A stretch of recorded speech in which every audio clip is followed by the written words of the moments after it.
En esta ocasión vamos a dar otra asesoría al grupo 208 de la licenciatura en educación en la materia Prácticas Educativas Supervisadas 1 a cargo de la maestra Patricia Irene Ramírez García.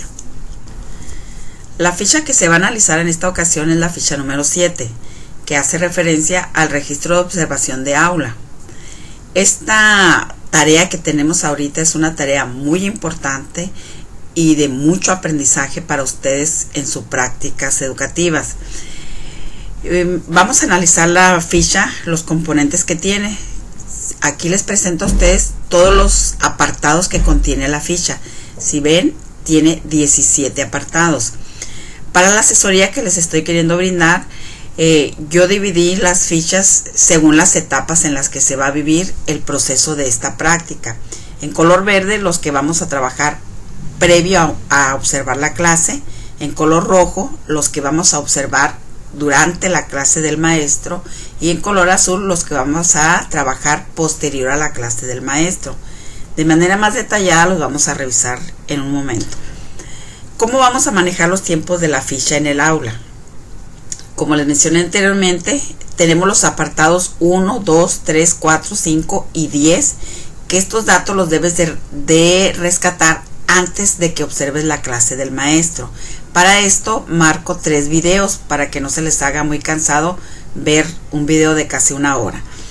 Entonces, este es el video número 1 donde vamos a trabajar los datos que vamos a necesitar que realizar antes de observar la clase. En el video 2 pues les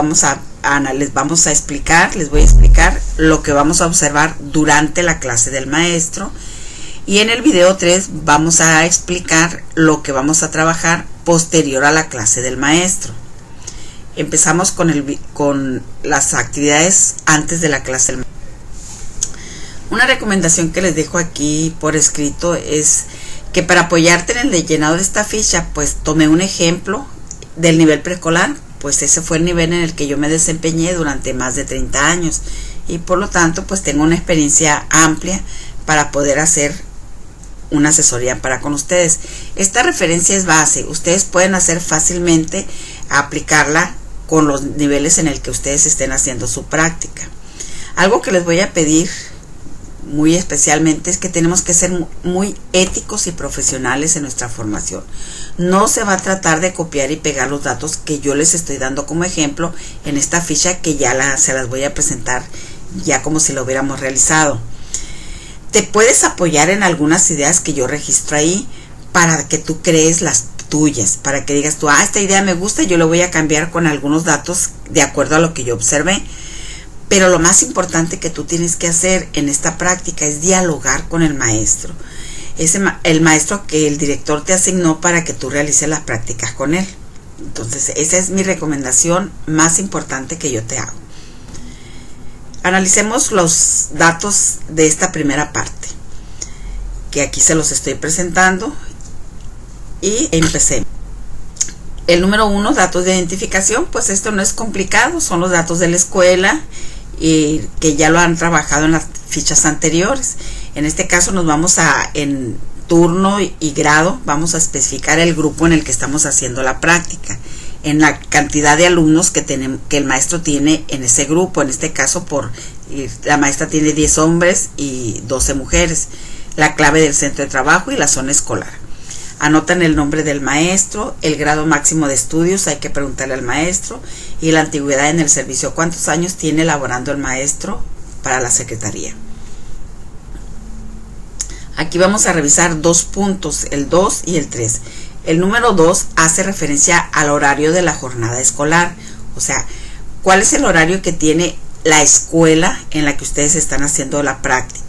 A qué horas inician el trabajo con los alumnos, a qué horas tienen su receso de entrada y de salida, y a qué horas termina la jornada escolar de los alumnos en esa escuela. Entonces, como yo estoy dando el ejemplo de preescolar, pues los alumnos inician su jornada escolar a las 9 de la mañana, tienen su receso 10:30, regresan del receso a las 11 y su jornada escolar de los alumnos terminan a las 12 del día. El punto 3 te dice cuánto tiempo observaste tú la clase, tiempo de observación que tú realizaste.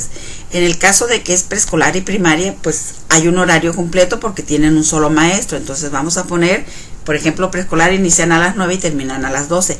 Van a observar la jornada completa, no vamos a observar media jornada o una hora nada más. La jornada completa cuando es preescolar y primaria. Si es secundaria y a ti te asignaron un maestro de alguna materia, entonces tú vas a observar el tiempo que observaste la clase del maestro que se te asignó para realizar tu práctica. De igual forma si es de una preparatoria. Entonces, ¿con qué maestro hice la práctica? ¿A qué horas inició la clase el maestro y a qué horas la finalizó? La ficha número 4 nos habla de las condiciones físicas del aula. Hay que observar, ya hemos estado en esa aula, hemos trabajado bastante, por lo tanto no nos va a ser complicado hacer esta observación. Aquí es importante mencionar, yo siempre les he marcado que no me dejen en blanco el apartado de observaciones, pero aquí sí nos pide la ficha, sí nos da oportunidad la ficha y se señala una opción por cada condición, y en caso de ser poco adecuado o inadecuado, que son las dos últimas columnas, especifica por qué en la columna de observación. O sea que si tú pones muy adecuada o adecuada y quieres poner observación, adelante, no te detengas, pero si no las vas a poner, yo no te voy a decir por qué no pusiste nada. Pero si pones en poco adecuada o inadecuada, sí tienes que poner alguna observación. En este ejemplo que les estoy marcando yo sí puse observaciones a todo para darles una orientación principalmente. La iluminación muy adecuada, y aquí especifico, el aula tiene grandes ventanales y también tiene iluminación eléctrica. ¿Por qué? Porque luego las aulas les ponen cortina a las maestras y se oscurece el salón, entonces para eso son las lámparas que se les coloca para que no se baje la iluminación del aula. Temperatura pues es adecuada, le pongo yo, porque en el verano pues tienen sus aires acondicionados para que los alumnos estén en un ambiente agradable. Nivel de ruido, este es en el que les voy a marcar mucho. Nivel de ruido, aunque yo le puse adecuado, a lo mejor ustedes ponen otra porque no sé en qué ubicación esté su escuela. En este caso, aquí yo estoy mencionando que la ubicación de la escuela favorece el nivel de ruido. ¿Por qué?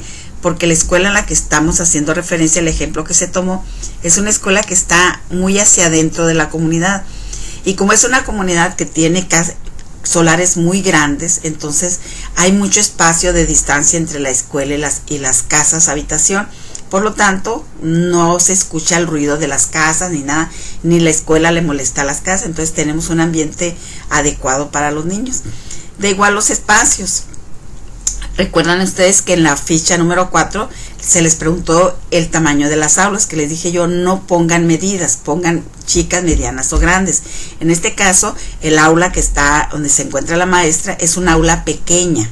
Por lo tanto, aquí menciono que es poco adecuada porque en ocasiones en ciclos escolares ha tenido muchos niños y no les permite tener movimiento agradable. O sea, los niños están incómodos en esa aula tan pequeñita, pero se tienen que adaptar. Ventilación, limpieza de pisos, techos, paredes y ventanas. Ustedes van a observar en qué condiciones se encuentra el aula y van a hacer si está adecuada o poco adecuada. Recuerden que si dicen poco adecuada o inadecuada, es necesario que pongan una observación. Si ponen muy adecuada o adecuada, no exige observación, pero si la quieren poner, adelante. Ambientación del aula.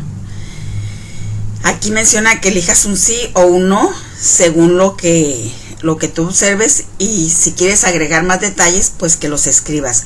En este apartado sí les voy a pedir de favor que no me dejen ninguna observación en blanco.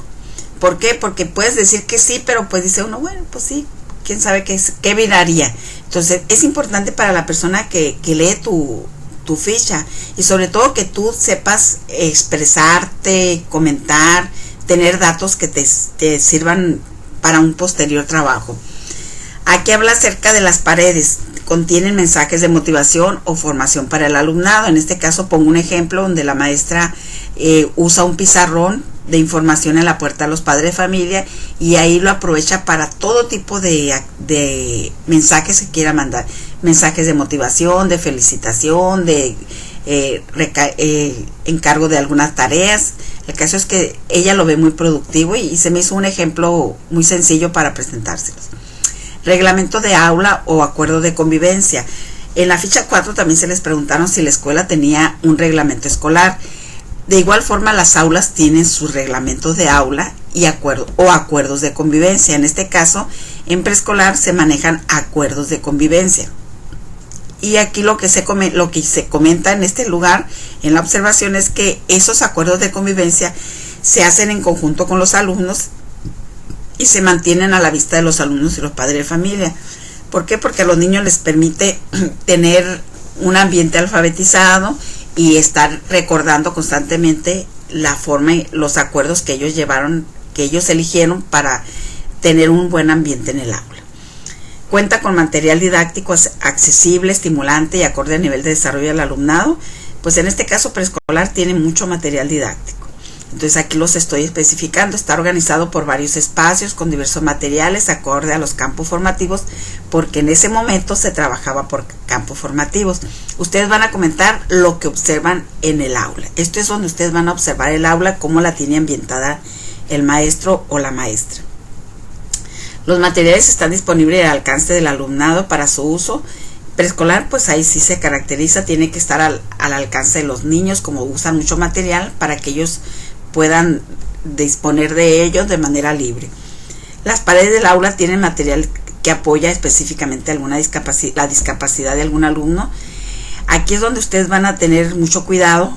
Si en este ciclo escolar, si en este periodo de prácticas hay un alumno con alguna discapacidad, vamos a ver si el maestro pone algún material que apoye la integración de ese alumno, o que los demás alumnos colaboren con este niño o niña.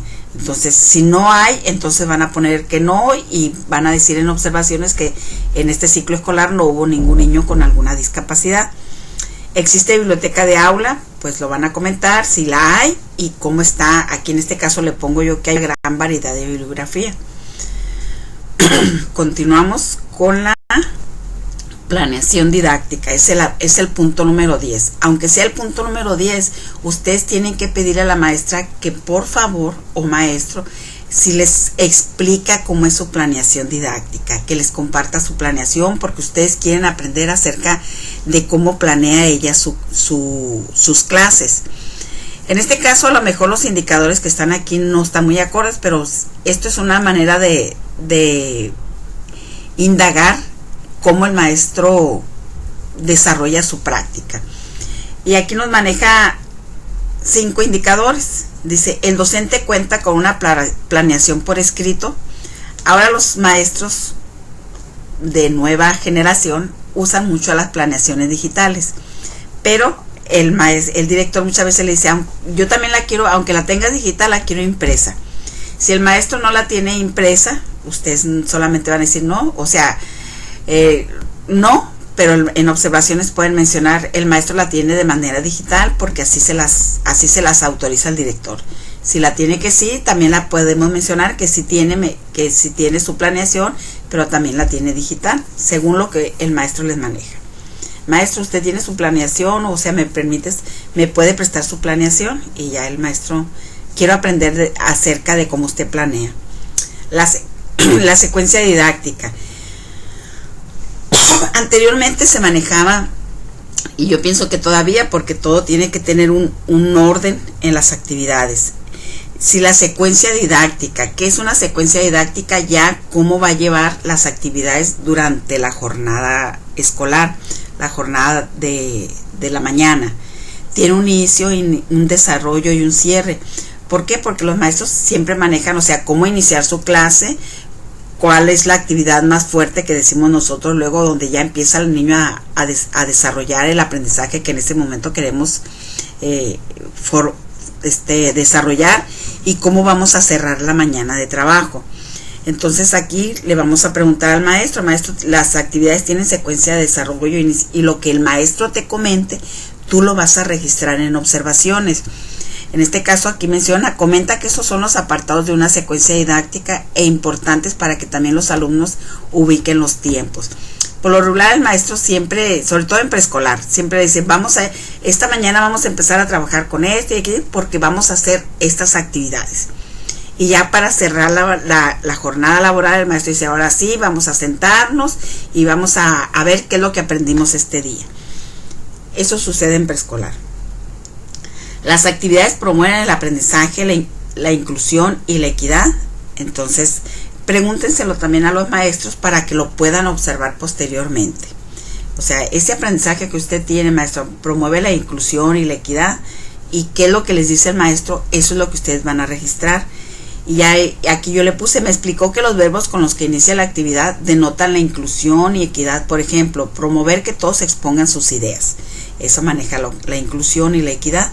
Entonces, ¿qué es lo que te diga el maestro?